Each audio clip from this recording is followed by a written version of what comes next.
Dari mana mas? Hujan-hujan. Saya bilang saya dari pulang kerja. Masnya kerja apa? Saya bilang saya tukang ngecat pak. Tukang ngecat kayu. Oh kebetulan mas. Ini rumah saya yang di depan. Pintu sama jendelanya udah pada kusam. Saya mau ngecat. Gak lama itu pintu terbuka. Pintu rumah. Dan bapak bilang, Mas, masuk mas.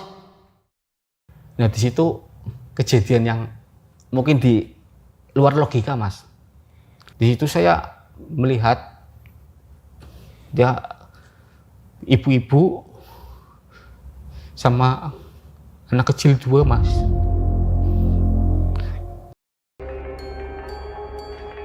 Selamat datang di channel Ada Horor. Agar hidup lebih berkah, silahkan ketik sholawat di kolom komentar untuk baginda Nabi Muhammad sebagai penghormatan dan rasa cinta terhadap Nabi kita. Bersiaplah untuk merasakan perasaan yang penuh misteri dalam setiap kisah yang kami sajikan. Selamat menonton. Di sebuah sore yang mendung, Rizal, seorang pekerja finishing kayu yang biasa disapa sebagai tukang cat, sedang dalam perjalanan pulang kerja.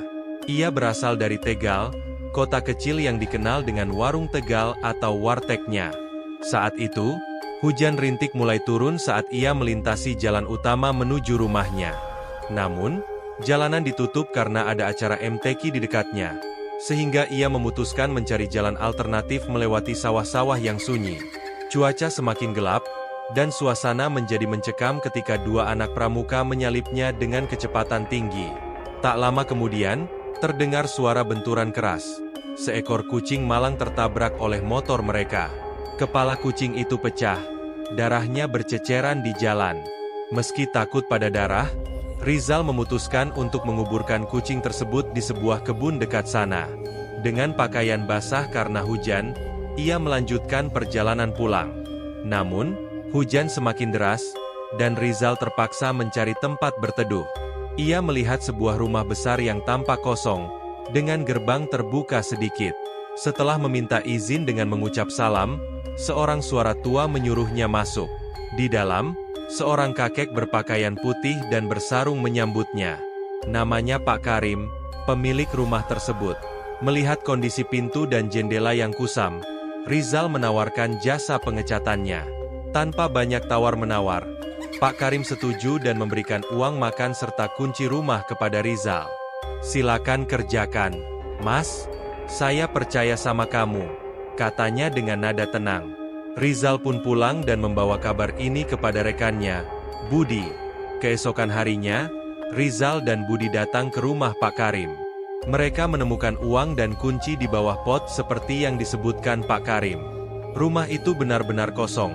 Hanya ada beberapa lukisan tua dan bingkai foto yang tergantung di dinding. Saat bekerja, Rizal merasa ada sesuatu yang aneh. Kompresor yang belum dicolok listrik tiba-tiba menyala sendiri, meskipun gulungan selangnya masih terlipat rapi. Selain itu, tembok dan plafon rumah itu penuh sarang laba-laba, serta debu tebal di mana-mana. Namun, Rizal mencoba mengabaikan firasat buruknya dan fokus pada pekerjaan. Saat Rizal mulai membersihkan debu dari tembok menggunakan amplas, ia merasakan hawa dingin yang tidak wajar melingkupi ruangan. Udara di sekitarnya terasa lebih berat, seolah-olah ada kehadiran tak kasat mata yang mengamati setiap gerakannya. Ia mencoba meyakinkan diri bahwa ini hanya perasaannya saja.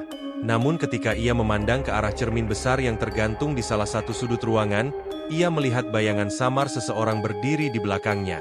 Ketika ia berbalik dengan cepat, tidak ada siapapun di sana. Rasa penasarannya semakin memuncak, tetapi ia tetap memilih untuk melanjutkan pekerjaannya. Di sisi lain, Budi yang sedang membersihkan jendela di bagian depan rumah tiba-tiba mendengar suara langkah kaki pelan dari lantai atas. Suara itu terdengar seperti sepatu hak tinggi yang mengetuk lantai kayu dengan ritme yang tidak beraturan. Ia berusaha menepis pikiran buruknya dan berteriak kepada Rizal, "Mas, kamu dengar apa enggak? Kayak ada orang jalan di atas." Rizal hanya menjawab santai, "Mungkin tikus kali, lanjut aja kerjaannya." Namun, dalam hati, Rizal juga merasa tidak tenang. Ia sadar bahwa rumah ini menyimpan misteri yang belum terpecahkan, tapi tanggung jawab pekerjaan membuatnya bertahan. Setelah beberapa saat, Rizal memutuskan untuk mengecek kondisi cat yang sudah mereka semprotkan di pintu utama. Namun, saat ia menyentuh permukaan pintu, ia merasakan tekstur yang sangat berbeda. Seolah-olah ada bekas goresan kuku manusia yang baru saja dibuat di sana. Ia memanggil Budi untuk melihatnya. Tetapi ketika Budi datang, goresan itu lenyap tanpa jejak.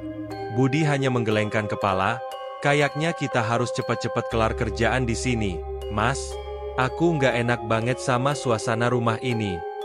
Seiring waktu berlalu, cuaca di luar semakin muram. Langit yang tadinya cerah kini tertutup awan kelabu, dan angin dingin mulai berhembus masuk melalui celah-celah jendela yang rusak. Rizal mencoba menyalakan lampu di ruangan tersebut, tetapi aliran listrik tiba-tiba mati. Dalam kegelapan, mereka hanya bisa mengandalkan cahaya redup dari ponsel mereka. Tiba-tiba, suara dentingan logam terdengar dari dapur. Rizal memberanikan diri untuk mengeceknya. Sementara Budi tetap tinggal di tempatnya, gemetar karena ketakutan. Di dapur, Rizal menemukan sebuah sendok yang jatuh di lantai. Awalnya, ia mengira itu hanya kecelakaan kecil. Tetapi ketika ia melihat lebih dekat, ia melihat jejak-jejak basah di lantai yang membentuk pola aneh, seperti seseorang berjalan menuju pintu belakang. Ia mengikuti jejak itu dengan hati-hati. Namun begitu ia sampai di ambang pintu, jejak itu menghilang begitu saja.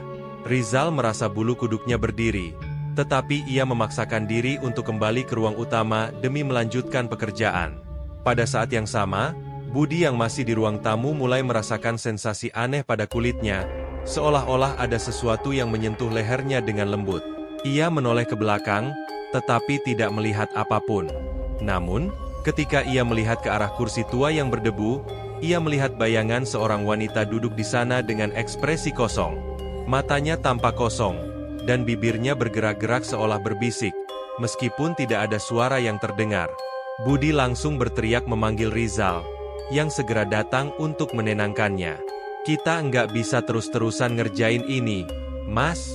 Ini bukan cuma soal pekerjaan lagi, seru Budi dengan nada panik. Rizal mencoba menenangkan rekannya itu. Meskipun dalam hati ia juga merasa gelisah.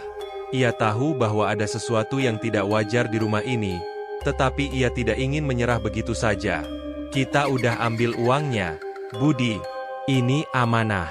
Kalau kita kabur sekarang, gimana tanggung jawab kita? Kata Rizal dengan nada tegas, meskipun suaranya sedikit bergetar. Akhirnya, mereka memutuskan untuk melanjutkan pekerjaan dengan saling berdekatan agar merasa lebih aman. Namun, keanehan terus berlanjut. Setiap kali mereka selesai mengecat satu bagian, warna cat itu tampak pudar seolah-olah tersapu oleh sesuatu yang tak terlihat. Rizal mulai meragukan apakah mereka benar-benar akan bisa menyelesaikan pekerjaan ini. Meski demikian, ia terus memacu dirinya untuk terus maju, sambil berharap bahwa semua ini akan berakhir secepat mungkin. Kejadian-kejadian ini tidak hanya menguji mental mereka, tetapi juga memperkuat hubungan antara Rizal dan Budi. Di tengah ketegangan yang terus meningkat, mereka belajar untuk saling mendukung dan menghadapi ketakutan bersama-sama. Bagi Rizal, ini adalah pengalaman yang mengubah cara pandangnya tentang tanggung jawab dan keberanian. Sementara bagi Budi, ini menjadi momen di mana ia belajar untuk menghadapi hal-hal yang tidak dapat dijelaskan dengan akal sehat. Hari kedua berjalan lebih aneh lagi. Ketika sedang mengamplas pintu utama, Budi tiba-tiba melihat sesosok bayi merangkak di tangga dengan tubuh berlumuran darah. Matanya melotot, seolah-olah menatap mereka dengan penuh kemarahan. Rizal mencoba menenangkan Budi, tapi rekannya itu bersikeras ingin pulang. Aku nggak bisa lanjut, Mas. Ini bukan hal yang normal, ucap Budi dengan suara gemetar. Rizal memegang pundaknya erat, mencoba meyakinkan bahwa mungkin itu hanya halusinasi akibat kelelahan. Setelah beberapa menit bernegosiasi dan memberikan jeda untuk menenangkan diri, Budi akhirnya luluh, meski raut wajahnya masih dipenuhi ketakutan. Namun, masalah baru muncul saat mereka kembali melanjutkan pengecatan. Cat yang seharusnya cepat kering malah tidak kunjung mengering meski sudah dicampur hardiner dalam jumlah besar. Biasanya, cat akan kering dalam waktu setengah jam, tetapi kali ini bahkan setelah 1 jam lebih. Permukaan kayu tetap lengket dan meninggalkan sidik jari saat disentuh. Rizal semakin bingung dan frustrasi. Ia mencoba menambah takaran Herdiner hingga 2 kali lipat dari biasanya. Namun hasilnya tetap sama, tidak ada perubahan. Bau menyengat dari campuran Herdiner mulai memenuhi ruangan, membuat mata mereka perih dan kepala terasa pusing. Saat sore menjelang, cuaca mendung kembali menambah suasana suram di rumah itu. Hujan deras turun, dan petir bergemuruh di kejauhan. Mereka memutuskan untuk istirahat sejenak di teras depan, ditemani secangkir kopi hangat. Namun, ketika Rizal memandang ke arah ayunan besi tua di halaman samping, ia melihat sesosok anak kecil duduk di sana, tubuhnya penuh luka dan darah. Anak itu tampak seperti sedang bermain sendiri, tetapi aura kesedihan dan kemarahan begitu kuat terpancar dari matanya. Rizal mengucek matanya berkali-kali, mencoba meyakinkan diri bahwa itu hanya ilusi. Namun, ketika ia melihat lagi ke arah ayunan, sosok itu telah hilang tanpa jejak. Budi yang melihat ekspresi tegang di wajah Rizal bertanya, "Ada apa, Mas? Kamu lihat sesuatu?" Rizal ragu-ragu sejenak, tapi akhirnya memutuskan untuk tidak memberitahunya. Ia khawatir jika mengungkapkan apa yang dilihatnya, Budi akan benar-benar menyerah dan meninggalkannya sendirian di rumah itu. "Enggak apa-apa, cuma capek aja," jawab Rizal singkat, mencoba menyembunyikan kecemasannya. Ketika mereka kembali bekerja, Rizal mulai merasakan kehadiran yang aneh di sekitarnya. Suara-suara samar seperti orang menangis terdengar dari lantai atas. Meskipun ia yakin tidak ada siapapun di sana, ia mencoba mengabaikannya, fokus pada pekerjaannya, tetapi suara itu semakin jelas. Seorang anak kecil memanggil-manggil minta tolong. Budi, yang juga mendengar suara itu, langsung meminta izin untuk pulang lebih awal. Kali ini, Rizal tidak bisa membujuknya lagi. "Maaf, Mas, aku beneran nggak kuat. Besok aku ikut lagi kalau kamu masih butuh bantuan," kata Budi sambil buru-buru mengemasi alat-alatnya. Setelah Budi pergi, Rizal duduk termenung di tengah ruangan kosong itu. Pikirannya dipenuhi pertanyaan-pertanyaan yang tak terjawab. Apa sebenarnya yang terjadi di rumah ini? Kenapa semua hal yang dilakukan hari ini terasa seperti upaya sia-sia? Tapi di tengah kebingungannya, ia merasakan dorongan kuat untuk menyelesaikan pekerjaannya. Entah karena rasa tanggung jawab atau rasa penasaran yang semakin besar, ia memutuskan untuk tetap tinggal hingga malam. Ia membersihkan area yang telah dicat, menata ulang peralatan, dan memastikan semuanya rapi sebelum akhirnya pulang. Di perjalanan menuju rumah, Rizal berhenti sejenak di sebuah warung nasi dekat lokasi. Penjual nasi yang sudah cukup tua tampak ketakutan ketika mendengar bahwa ia bekerja di rumah Pak Karim. "Hati-hati kalau kerja di sana, Mas," katanya dengan nada khawatir. Rizal semakin penasaran dan akhirnya memutuskan untuk bertanya kepada Bunisa, pemilik warung yang sering ia kunjungi. Bunisa mengungkapkan bahwa Pak Karim sudah meninggal 10 tahun lalu, tepatnya pada tahun 2006. Rumah itu dulunya milik keluarga yang dibunuh secara sadis oleh perampok. Sejak itu, rumah itu dijual kepada Pak Karim, yang kemudian meninggal dunia 6 tahun lalu. Anak Pak Karim, Pak Andi, tinggal di Jakarta dan jarang mengunjungi rumah tersebut. Mendengar cerita itu, Rizal merasa bulu kuduknya berdiri. Namun, ia tetap melanjutkan pekerjaannya karena merasa memiliki tanggung jawab moral. Kejadian-kejadian aneh di hari kedua ini menjadi titik balik baginya. Ia mulai menyadari bahwa ada rahasia besar yang tersimpan di balik dinding-dinding rumah tua itu, dan ia bertekad untuk menyingkapnya, meskipun harus menghadapi risiko yang tidak diketahui. Pada hari ketiga, Rizal kembali bertemu Pak Karim. Pria tua itu mengatakan bahwa ia sedang sakit dan jarang berkunjung ke rumah tersebut. "Anggap saja rumahmu sendiri, Mas. Kalau ada apa-apa, uang kurangan akan saya lunasi nanti," katanya sebelum masuk ke kamarnya. Namun, saat Rizal mencoba mengintip melalui lubang angin, ia tidak melihat Pak Karim di dalam kamar. Bahkan kursi rodanya juga lenyap tanpa jejak. Semakin lama, Rizal merasa ada sesuatu yang salah dengan rumah itu. Suara tangisan anak kecil terdengar dari lantai atas. Namun ketika ia dan Budi mencoba mencari sumbernya, tidak ada siapapun di sana. Rasa penasaran Rizal semakin memuncak. Ia memutuskan untuk menyelidiki lebih jauh setelah menyelesaikan pekerjaannya di bagian depan rumah. Saat istirahat makan siang, ia memberanikan diri naik ke lantai 2, tempat suara tangisan itu berasal. Di sana, ia menemukan sebuah pintu kayu tua yang tertutup rapat. Pintu itu tampak berbeda dibandingkan pintu lainnya. Permukaannya penuh goresan aneh yang seolah-olah dibuat oleh kuku manusia. Rizal ragu sejenak, tetapi rasa ingin tahunya lebih besar daripada ketakutannya. Perlahan, ia membuka pintu itu, hanya untuk menemukan ruangan kosong dengan debu tebal di mana-mana. Tidak ada tanda-tanda kehidupan, tapi di sudut ruangan, ia melihat sebuah boneka kain kotor yang sudah usang. Boneka itu duduk tegak, meskipun tidak ada yang menopangnya. Matanya yang terbuat dari benang hitam tampak seperti menatap langsung ke arah Rizal, membuat bulu kuduknya berdiri. Saat ia hendak meninggalkan ruangan, Budi memanggilnya dari bawah. "Mas, ada apa? Kok lama banget?" serunya dengan nada cemas. Rizal buru-buru menjawab, "Enggak ada apa-apa, cuma lihat-lihat aja." Namun, ketika ia menoleh kembali ke sudut ruangan, boneka itu sudah tidak ada di sana. Hatinya mulai dipenuhi perasaan tidak nyaman, tapi ia mencoba menepisnya dan kembali bekerja. Di sore harinya, saat mereka hampir selesai mengecat jendela belakang, Rizal melihat sesosok bayangan samar di halaman belakang. Bayangan itu tampak seperti seorang wanita dengan gaun putih panjang, berdiri diam di bawah pohon kenanga yang rindang. Ketika ia mencoba mendekat, bayangan itu menghilang begitu saja, meninggalkan aroma wangi melati yang menyengat. Anehnya, aroma itu hanya tercium oleh Rizal, sementara Budi tidak merasakan apa-apa. "Kamu kenapa, Mas? Kok kayak orang ngelamun?" tanya Budi heran. Rizal hanya tersenyum tipis, tak ingin memperkeruh suasana dengan cerita-cerita anehnya. Namun, kejadian itu tidak berhenti sampai di situ. Saat mereka membersihkan alat-alat di garasi, Rizal mendengar suara bisikan pelan di telinganya. Awalnya, ia mengira itu hanya angin, tapi suara itu semakin jelas, mengucapkan kata-kata yang sulit dimengerti. Ia mencoba mengabaikannya, tetapi bisikan itu terus mengganggu pikirannya. "Ada yang ingin bicara sama kamu," gumamnya dalam hati. Akhirnya, ia memutuskan untuk berbicara kepada Pak Karim tentang semua kejadian ini jika pria tua itu muncul lagi keesokan harinya.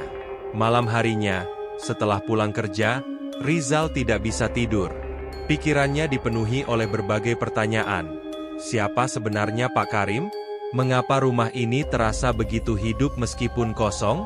Dan yang paling penting, apakah ia harus melanjutkan pekerjaan ini atau berhenti saja? Dalam kegelapan, ia merasa ada seseorang berdiri di samping tempat tidurnya, menatapnya dengan tatapan dingin. Namun, ketika ia membuka mata, tidak ada siapapun di sana. Hanya angin malam yang berdesir pelan, membawa serta aroma melati yang sama seperti di halaman belakang rumah Pak Karim. Esok paginya, Rizal bangun dengan perasaan lelah dan gelisah. Ia sempat berpikir untuk tidak melanjutkan pekerjaan itu, tetapi rasa tanggung jawab dan keingintahuannya yang besar membuatnya tetap bersikeras. "Kalau aku berhenti sekarang, aku tidak akan pernah tahu apa yang sebenarnya terjadi di sana," gumamnya pada diri sendiri. Dengan tekad yang lebih kuat, ia memutuskan untuk kembali ke rumah itu, berharap bisa menemukan jawaban atas semua misteri yang menghantuinya. Keanehan lain terjadi saat mereka makan siang di warung dekat rumah Pak Karim. Penjual nasi tampak ketakutan ketika mendengar bahwa Rizal bekerja di rumah Pak Karim. "Hati-hati kalau kerja di sana, Mas," katanya dengan nada khawatir. Rizal semakin penasaran dan akhirnya memutuskan untuk bertanya kepada Bu Nisa, pemilik warung yang sering ia kunjungi. Bu Nisa mengungkapkan bahwa Pak Karim sudah meninggal 10 tahun lalu, tepatnya pada tahun 2006. Rumah itu dulunya milik keluarga yang dibunuh secara sadis oleh perampok. Sejak itu, rumah itu dijual kepada Pak Karim, yang kemudian meninggal dunia 6 tahun lalu. Anak Pak Karim, Pak Andi, tinggal di Jakarta dan jarang mengunjungi rumah tersebut. Mendengar cerita itu, Rizal merasa bulu kuduknya berdiri. Namun, ia tetap melanjutkan pekerjaannya karena merasa memiliki tanggung jawab moral. Hari kelima menjadi titik balik bagi Rizal, tepat saat ia tengah mengecat pintu garasi. Matahari mulai condong ke barat, namun cuaca tetap mendung, seolah langit pun enggan melihat apa yang terjadi di rumah itu. Ketika tangannya bergerak melewatkan kuas di atas kayu tua, tiba-tiba pandangannya kabur. Seakan ditarik ke dimensi lain, ia melihat adegan mengerikan yang tak bisa ia pahami sepenuhnya. Seorang ibu dengan 2 anak kecil, seorang bocah laki-laki dan perempuan, berusaha melawan 3 orang bersenjata linggis. Mereka mengenakan penutup wajah hitam, gerakan mereka cepat dan brutal. Ibu itu mencoba melindungi anak-anaknya, tapi satu persatu mereka jatuh, darah bercucuran di lantai. Jeritan mereka begitu nyaring hingga Rizal merasa telinganya berdenging meski ia tahu suara itu hanya ada dalam penglihatannya. Tubuh Rizal gemetar hebat. Tangannya yang memegang kuasket terjatuh ke lantai. Keringat dingin membasahi seluruh tubuhnya. Napasnya tersengal-sengal seperti habis berlari maraton. Ia mencoba mengusir bayangan itu dari pikirannya, tapi gambaran pembunuhan sadis itu terus terngiang-ngiang. Matanya berkaca-kaca, bukan karena ketakutan semata, melainkan juga karena rasa iba yang mendalam. "Kenapa aku melihat ini?" gumamnya pelan, suaranya terdengar serak. Ia ingin berhenti bekerja dan meninggalkan rumah itu untuk selamanya. Namun sesuatu dalam dirinya menahan. Ada beban moral yang membuatnya sulit mundur. Ia telah menerima uang dari Pak Karim. Meskipun kini ia tahu bahwa Pak Karim sudah tiada, dan baginya, itu adalah amanah yang harus diselesaikan. Saat malam mulai menyelimuti langit, Rizal memutuskan untuk menemui Ustaz Rahmat, seorang ustaz lokal yang tinggal tidak jauh dari rumah itu. Ia berharap mendapatkan jawaban atau setidaknya sedikit pencerahan tentang apa yang sedang terjadi. Di bawah sinar lampu redup di kediaman sang ustaz, Rizal menceritakan semua pengalamannya tanpa menyembunyikan detail apapun. Ustaz Rahmat mendengarkan dengan tenang. Matanya tertutup sejenak sebelum akhirnya ia membuka suara. "Anak muda, dunia ini tidak hanya dihuni oleh manusia saja. Ada makhluk lain yang hidup berdampingan dengan kita, baik maupun buruk. Tapi ingat, kita sebagai manusia memiliki kelebihan yang tidak mereka miliki, akal dan hati nurani." Ustaz Rahmat kemudian memberikan nasihat yang membuat Rizal merenung. "Jika kamu merasa ini adalah tanggung jawabmu, maka selesaikanlah. Namun, jika niatmu hanya didorong oleh rasa takut atau paksaan, lebih baik tinggalkan saja. Jangan biarkan beban ini menghancurkan imanmu." Ucapan itu terus terngiang di kepala Rizal sepanjang perjalanan pulang. Ia menyadari bahwa ia tidak boleh menyerah begitu saja. Bukan hanya karena uang atau pekerjaan, melainkan karena ia merasa ada alasan lebih besar mengapa ia dipilih untuk berada di rumah itu. Keesokan harinya, Rizal kembali ke rumah Pak Karim dengan tekad yang lebih kuat. Meski masih diliputi rasa was-was, ia mencoba fokus pada tugasnya. Saat membersihkan salah satu sudut ruangan, ia menemukan sebuah foto tua yang tergeletak di bawah tumpukan debu. Foto itu menunjukkan keluarga kecil yang bahagia. Seorang ibu yang tersenyum lembut, seorang ayah yang tampak tegar, dan 2 anak kecil yang bermain di halaman rumah.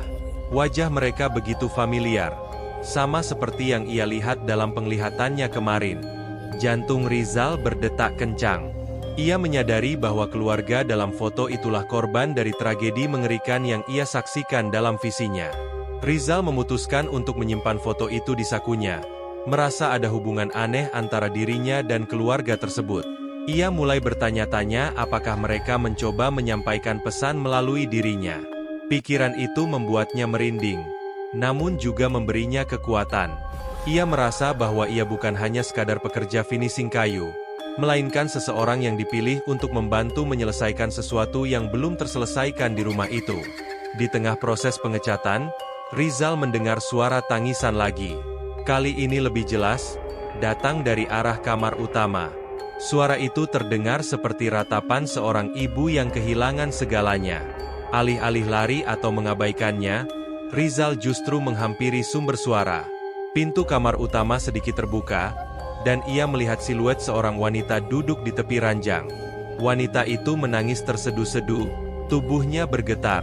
Rizal mencoba berbicara, "Bu, saya di sini untuk membantu." Namun, wanita itu tidak menjawab. Begitu Rizal melangkah lebih dekat, siluet itu lenyap begitu saja, meninggalkan aroma melati yang samar-samar. Pengalaman itu membuat Rizal semakin yakin bahwa ada rahasia besar yang tersembunyi di balik dinding-dinding rumah tua itu. Ia tidak tahu apakah rahasia itu akan terungkap sepenuhnya, tapi ia bertekad untuk menyelesaikan pekerjaannya dengan sebaik-baiknya. Baginya, ini bukan lagi sekadar pekerjaan fisik, melainkan sebuah misi untuk menghormati mereka yang telah pergi dan menemukan ketenangan bagi roh-roh yang masih gentayangan. Pada hari ke-6, hari terakhir proyek, Rizal dan Budi membersihkan semua area yang telah dicat. Mereka juga memastikan tidak ada barang yang tertinggal di rumah itu. Saat Pak Andi datang untuk mengecek hasil pekerjaan, ia terkejut melihat betapa rapi dan bersihnya rumah itu. Namun, ketika mereka membuka brankas di kamar utama, uang yang seharusnya ada di sana hilang tanpa jejak. Pak Andi hanya bisa menggelengkan kepala, menyadari bahwa fenomena gaib telah terjadi di rumah itu. Rizal merasa ada beban berat di dadanya saat melihat ekspresi kecewa Pak Andi. Ia mencoba menjelaskan apa yang terjadi selama 6 hari kerja di rumah tersebut, termasuk penglihatan mistis yang dialaminya. Namun, kata-katanya terdengar seperti alasan kosong bagi Pak Andi, yang tampak semakin cemas. "Saya tahu ini bukan salahmu, Mas," kata Pak Andi pelan. "Tapi saya harus bagaimana? Uang itu adalah tabungan keluarga." Rizal hanya bisa menunduk, merasa tanggung jawab moralnya semakin besar meski ia tak tahu harus berbuat apa lagi. Saat mereka berdiri di depan brankas yang kosong, Budi tiba-tiba menyela dengan suara gemetar. "Mas, lihat," katanya sambil menunjuk ke arah pintu kamar. Di sana, bayangan samar seorang pria tua dengan kursi roda muncul sejenak sebelum lenyap begitu saja. Rizal dan Pak Andi saling bertatapan, mencoba mencerna apa yang baru saja mereka lihat. "Itu Pak Karim?" tanya Pak Andi ragu-ragu. Rizal mengangguk pelan, meskipun ia sendiri tak yakin apakah itu benar-benar Pak Karim atau sesuatu yang lain. Setelah beberapa saat hening, Pak Andi menghela napas panjang. "Aku sudah menduga ini akan terjadi," katanya akhirnya. "Sejak dulu, aku selalu merasa ada yang aneh dengan rumah ini.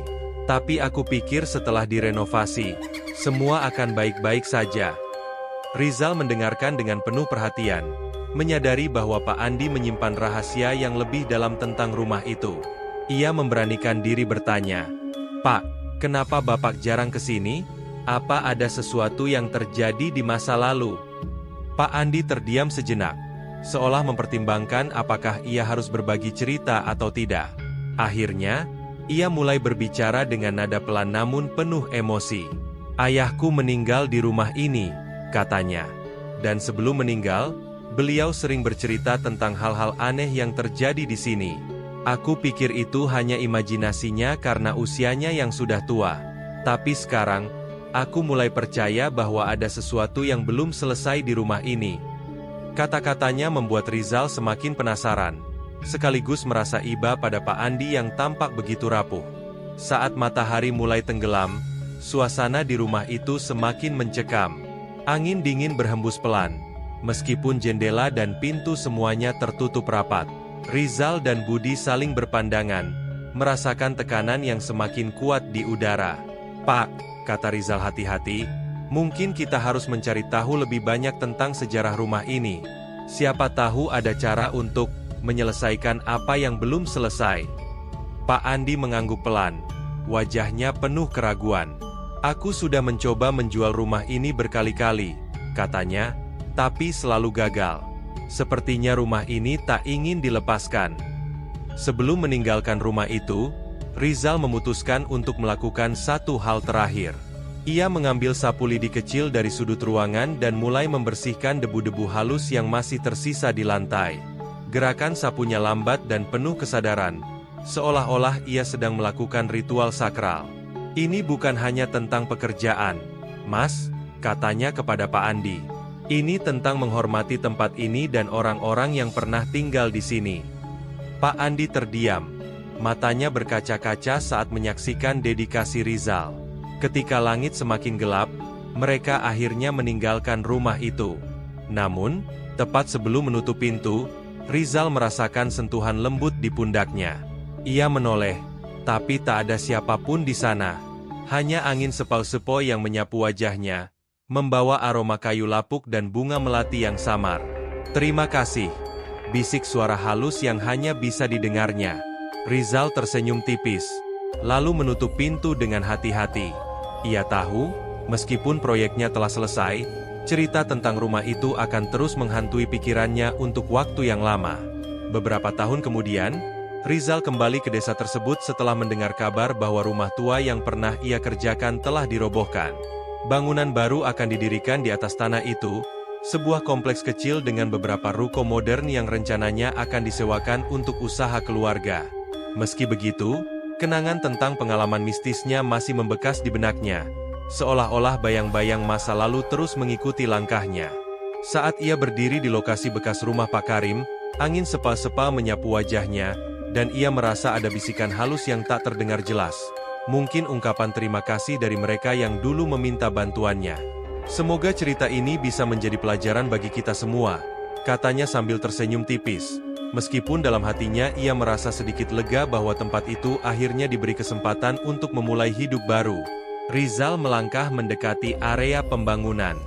Di sana, ia bertemu dengan seorang pemuda bernama Arman, yang ternyata adalah cucu Pak Andi. Arman tampak ramah dan penuh semangat, sangat kontras dengan suasana suram yang pernah menyelimuti tempat itu. Ia menjelaskan kepada Rizal bahwa keluarganya ingin mengubah energi negatif yang pernah ada di tanah itu menjadi sesuatu yang positif.